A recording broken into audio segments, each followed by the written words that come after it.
Bon, pour les pré-traitements de données, on a décidé de utiliser beaucoup le symbole arroba parce que c'est un symbole qui est réservé dans Twitter pour faire de tags des users. Alors, on a remplacé les différents tags des users et on a utilisé le symbole arroba pour notre pré-traitement. On a commencé le pré-traitement, ça c'est un tweet exemple. On a commencé par enlever le email et changer tous les emails par le tag email. Et après ça, on a cherché tous les arrobas, tous les différents usernames qu'il y a dans le tweet, et on les a remplacés par le symbole arroba user. Comme ça, on n'a que arroba user et arroba email. Maintenant, on peut utiliser le arroba comme token propre de notre pré-traitement. Alors, on a commencé par utiliser cet arroba pour, avec le lien. S'il y a un lien, on a changé par le arroba link. On a aussi décidé de séparer les mots qui sont ensemble, comme page slash blog. On les sépare et ça devient deux mots différents, page et blog. On a aussi cherché les différents hashtags. On a cherché le symbole hashtag et après ça, on a séparé les mots qui sont après ce symbole. Normalement, les hashtags ont la structure de camel case. Alors, on a profité de ça pour faire la détection de mots. On a aussi remplacé le emoji. À chaque fois qu'on trouve un emoji, on le remplace par le tag emoji, arroba emoji. C'est pareil pour le currency. Si on trouve un symbole de dollar, de euro, on le change par le tag currency.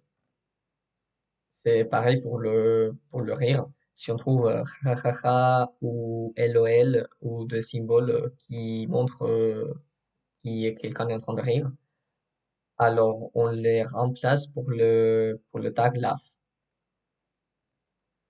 On a aussi décidé de enlever les digits des chiffres. Si on trouve un 10 dans cet exemple, on l'enlève.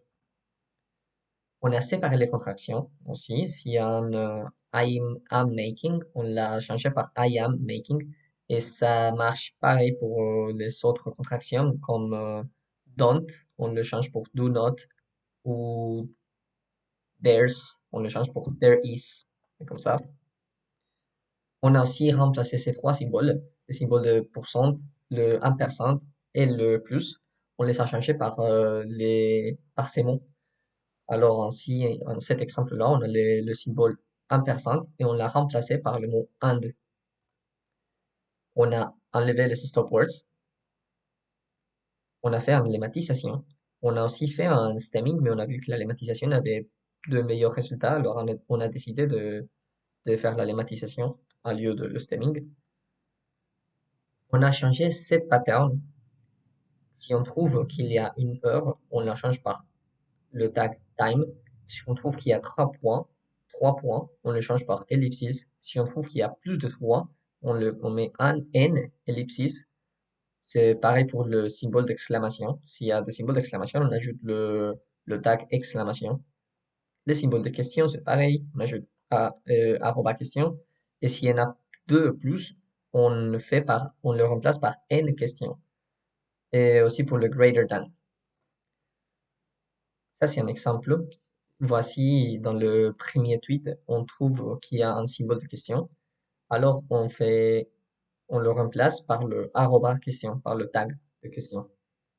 On a décidé de enlever aussi le symbole, toutes les ponctuations qui n'est pas arroba, parce qu'on utilise le arroba pour notre pré-traitement. Alors, en ces cas-là, les parenthèses et le point ont disparu. Et finalement, on a décidé de changer le texte et le transformer à lowercase.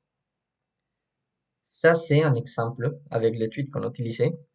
Voici le tweet original et le tweet résultat avec le pré-traitement appliqué.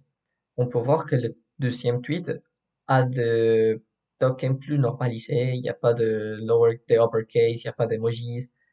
C'est que des tags et des mots. Alors, c'est comme ça plus facile de faire une vectorisation et d'avoir de résultats plus intéressants.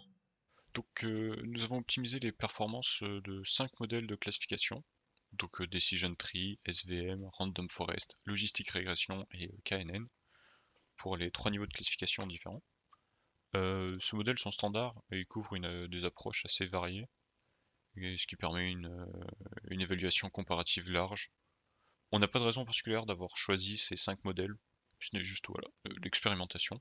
Les 3 niveaux dont je parle, donc c'est les 3 classifications différentes qui sont attendues, avec première classification étant scientifique contre non scientifique. Parmi les équilibres entre les classes, la troisième classe la troisième classification a une classe surreprésentée par rapport aux deux autres. On a utilisé Optuna pour la recherche des hyperparamètres, puisqu'on avait là aussi un large choix d'hyperparamètres, et qu'Optuna, ça nous a paru être la solution la plus évidente pour explorer et réussir à trouver la meilleure solution, enfin une solution intéressante parmi les paramètres. Euh, pour, euh, pour ce qui est des différences de représentation entre les classes dans les jeux de données, donc on a la validation, elle utilise un Stratified K-fold afin de conserver la distribution des classes dans chaque fold, ce qui est essentiel vu le déséquilibre, notamment pour le niveau 3 encore une fois. Il y a également une pondération des classes pour éviter que les classes majoritaires ne dominent l'apprentissage. Pour ce qui est de la classification donc du niveau 3, on a appliqué Smote pour générer artificiellement des exemples de classes minoritaires, et voilà, toujours pour compenser cette différence. On a également essayé de générer des données avec ChatGPT pour faire de l'upsampling pour les classes sous-représentées, mais malheureusement, je pense qu'on n'avait pas une bonne classification. Ces efforts-là ne se répercutaient pas sur nos résultats. Voilà. Donc à propos des classifications, donc pour la classification du niveau 2, on s'est rendu compte qu'il y avait un souci puisqu'en fait le cas des catégories, enfin des tweets qui appartenaient aux trois catégories, il n'était pas vraiment géré puisque il allait être automatiquement rangé comme contexte. Et comme solution à ça, on a pensé donc à faire une classification avec trois classes, dont la troisième qui représenterait l'appartenance aux deux autres. Et pour ce qui est du niveau 3, on a appliqué une classification donc avec juste les trois labels, et puis ça a donné des résultats très très aléatoires au final, surtout pour les classes sous-représentées.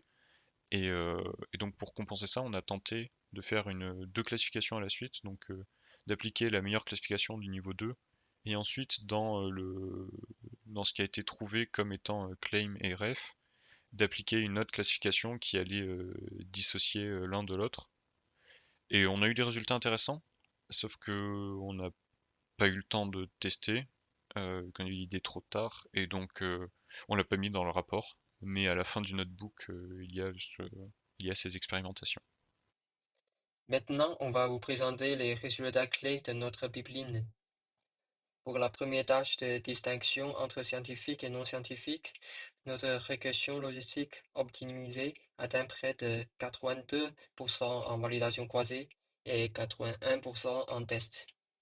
On obtient un rappel de 89% pour les scientifiques, ce qui montre une excellente capacité à les repérer, tandis que le rappel pour les non-scientifiques est de 66%. Sur la deuxième tâche, il consiste à distinguer les tweets de type clan ou références de type contexte. C'est le Random Forest qui se démarque. Il affiche une accuracy de test de 83% et un rappel exceptionnel de 96 pour la classe contexte. Et en niveau 3, la classification fine reste un défi. Notre KNN atteint 77% d'accuracy, mais il a des difficultés à reconnaître les classes minoritaires, avec seulement 0.5 de rappel pour la classe référence et 0.18 pour la classe contexte. En conclusion, grâce au nettoyage rigoureux des données et à l'optimisation des hyperparamètres, on a stabilisé nos modèles pour les deux premières tâches. Pour améliorer la troisième tâche, il faudra enrichir notre jeu de données ou adopter des approches plus puissantes, comme le PERT, des réseaux profonds ou des techniques de data augmentation. Merci pour votre attention.